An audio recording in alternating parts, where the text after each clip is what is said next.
नमस्कार प्रत्येक स्वागत जानाई नेमो निউজ यूट्यूब चैनल नतून एक भिडियोते आबारो पश्चिमबंगेर विभिन्न ब्लकेते अंगनवाड़ी कर्मी और अंगनवाड़ी सहायिका नियोगेर विज्ञप्ति प्रकाशित हयेछे एबं आपनारा अन स्क्रिने सेई फर्मटा देखते पाच्छेन।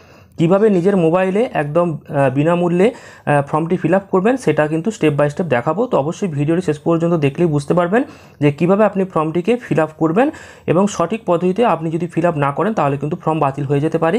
এটা কিন্তু একটি বড় সুযোগ। তো অবশ্যই আপনারা ভিডিওটি শেষ পর্যন্ত দেখে নিন। তার আগে আপনারা যে কাজটি করবেন অবশ্যই এই ভিডিওটিকে একটি লাইক করুন এবং চ্যানেলটিকে সাবস্ক্রাইব করে পাশের বেল আইকনে অল প্রেস করে রাখুন। তো আপনারা অন স্ক্রিনে দেখতে পাচ্ছেন এই অ্যাপ্লিকেশন ফর্ম। তো এই অ্যাপ্লিকেশন ফর্মটি আপনারা কীভাবে ডাউনলোড করবেন সেটা জানিয়ে দেবো বা এই ভিডিও ডিসক্রিপশন বক্সে দিয়ে দেবো। তো দেখতে পাচ্ছেন এখানে আপনাকে যেটা করতে হবে প্রথমে কিন্তু নেম অফ দ্য ক্যান্ডিডেট রয়েছে। তো নেম অফ দ্য ক্যান্ডিডেট অর্থাৎ যিনি আবেদন করবেন তার নাম দিতে হবে, ফাদার অর হাজব্যান্ডস নেম অর্থাৎ যিনি আবেদন করবেন তার বাবার নাম বা স্বামীর নাম এখানে কিন্তু দিতে হবে। এছাড়াও দিতে হবে মায়ের নাম। এছাড়াও কিন্তু এখানে সিলেক্ট যে ক্যাটাগরি এই অপশানটা রয়েছে এখানে এই ডান দিকে অ্যারো অপশানে ক্লিক করতে হবে। তারপর এখানেতে এসসি এসটি ওবিসি বা ইউআর অর্থাৎ আনরিজার্ভড কিনা অর্থাৎ কাস্ট সেখানে কিন্তু সিলেক্ট করতে হবে, অর্থাৎ যেই কাস্ট সেটা এখানে সিলেক্ট করতে হবে। তারপর এখানেতে জেন্ডার অর্থাৎ এখানে যে এই অ্যারোতে ক্লিক করবেন এবং এই যে জেন্ডার এই জেন্ডার আর আপনারা জানেন যে অঙ্গনওয়াড়ি কর্মী বা সহায়িকা কিন্তু মেয়েদের জন্য অর্থাৎ মহিলা, তাই এখানে ফিমেল অপশানটাই রয়েছে। তো এখানে আপনি এই অপশানটা ফিমেল করে দেবেন। তারপর এখানেতে আপনাকে এই যে বক্সগুলো রয়েছে এই বক্সগুলোর মধ্যে দেখুন প্রথমে রয়েছে citizen of India as defined in part 2 অর্থাৎ আপনি যে ভারতের নাগরিক সেটা কিন্তু আপনি তার জন্য এইখানে এই টিক চিহ্ন দিয়ে দেবেন।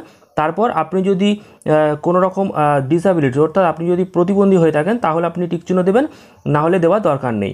আর knowledge of English and Bengali অর্থাৎ বাংলা বা ইংরেজি যদি আপনি জানেন তাহলে কিন্তু এখানে টিক চিহ্ন দেবেন।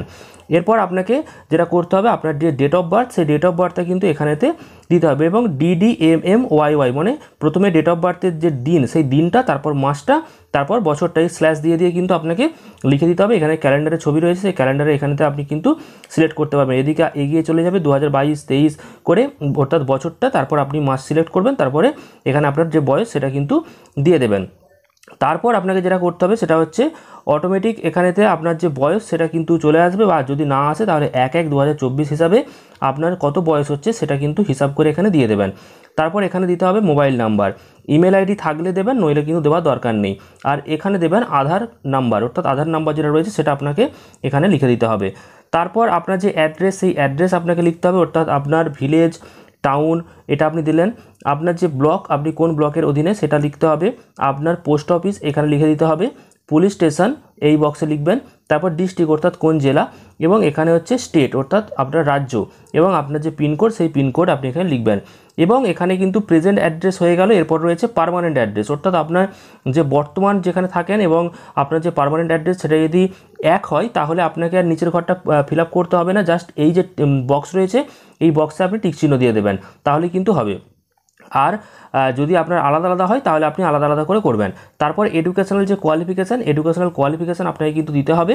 তো এডুকেশনাল কোয়ালিফিকেশান দেখতে পাচ্ছেন প্রথমেই কিন্তু এইচএসের যে আপনি পাস করেছেন কোন বোর্ড থেকে সেই বোর্ডের নাম আপনাকে এই বক্সে লিখতে হবে অর্থাৎ West Bengal Board of Council Higher Secondary Education যদি হয় তাহলে এটা স্ট্রিম অর্থাৎ আর্টস কমার্স সায়েন্স ভোকেশনাল যেটা সেটা আপনাকে এখানে লিখতে হবে, কত পার্সেন্টেজ নাম্বার পেয়েছেন সেটা, আপনি কোন বছর পাস করেছেন সেই বছরটা, আর এছাড়া আপনি কত নাম্বার পেয়েছেন ফুল মার্কস সেইটা লিখতে হবে অর্থাৎ উচ্চ মাধ্যমিকে মোট টোটাল কত পেয়েছেন এটা, আর আপনার যে টোটাল যে মার্কস অর্থাৎ এই ঘরে লিখতে হবে এবং আপনি কত নাম্বারে আপনার একটু ভুল হয়ে গেল আপনাদেরকে জানিয়ে দিই, ফুল মার্কস অফ এক্সামিনেশন অর্থাৎ কত নাম্বারের মধ্যে পরীক্ষা হয়েছিল উচ্চ মাধ্যমিকের সেটা আপনি এই ঘরে লিখবেন, আর কত নাম্বার মোট পেয়েছেন আপনি সেটা আপনি এই ঘরে লিখবেন। তো ক্ষমা করবেন একটু ভুলের জন্য, আপনারা আশা করি বুঝতে পেরেছেন।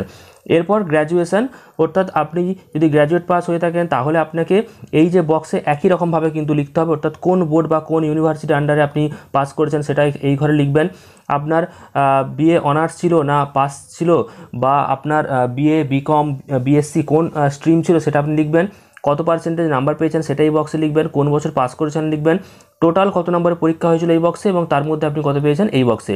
তো এইরকমভাবে কিন্তু আপনার যদি আদার কোনো সার্টিফিকেট থাকে অর্থাৎ কম্পিউটার সার্টিফিকেট থাকে বা অন্য সার্টিফিকেট থাকে তাহলেও কিন্তু সেটা এইভাবেই ঠিক লিখে দেবেন অর্থাৎ আপনি কি পাস করেছেন সেটা এখানে লিখবেন বা আপনার ডিটেলসগুলো এখানে কিন্তু লিখে দেবেন। আর না লিখলেও কিন্তু কোনো রকম অসুবিধা নেই, কারণ এখানে কিন্তু এটা ম্যান্ডেটরি নয়। এরপর আপনাকে যেটা করতে হবে, আপনার যে ফটো সেই ফটো কিন্তু আপনাকে এখানে আপলোড করতে হবে এবং মনে রাখবেন ফটোটা 10 কেবি থেকে 50 কেবির মধ্যে হতে হবে, অর্থাৎ 10 কেবির নিচে হলেও হবে না, 50 কেবির বেশি হলেও কিন্তু চলবে না। এবং ফটোটা অবশ্যই আপনি জেপিজি ফরম্যাটে করবেন। তারপর এখানে চুজ ফাইল অপশানে গিয়ে আপনি ফটোটাকে আপনার যে গ্যালারি রয়েছে গ্যালারি থেকে সিলেক্ট করে নেবেন। আপলোড সিগনেচার অর্থাৎ আপনার যে সই সেই সিগনেচার কিন্তু আপনাকে দিতে হবে। এটা 10 থেকে 20 কেবির মধ্যে, অর্থাৎ 10 কেবির কম বা 20 কেবির বেশি হলে হবে না। তো এর মধ্যে আপনি সাইজে রাখবেন এবং সই করে আপনি কিন্তু ছবি তুলে নেবেন জেপিজি ফরম্যাটে। জেপিজি ফরম্যাটে তোলার পর আপনি এখানে চুজ ফাইল অপশানেতে দিয়ে গ্যালারি থেকে এখানে সেভ করে দেবেন। তারপর এই যে নিচে এখানে একটি বক্স রয়েছে ডিক্লারেশন, এই বক্সে কিন্তু আপনাকে টিক চিহ্ন দিয়ে দিতে হবে। তারপর এই নিচেতে যে সিকিউরিটি কোড দেখতে পাচ্ছেন, এই সিকিউরিটি কোড আপনার যেটা আসবে সেটা দেখে এই বক্সে লেখার পর এখানে সাবমিট অপশানে আপনি ক্লিক করে দেবেন, তাহলেই কিন্তু আপনার ফর্মটি ফিল আপ হয়ে যাবে।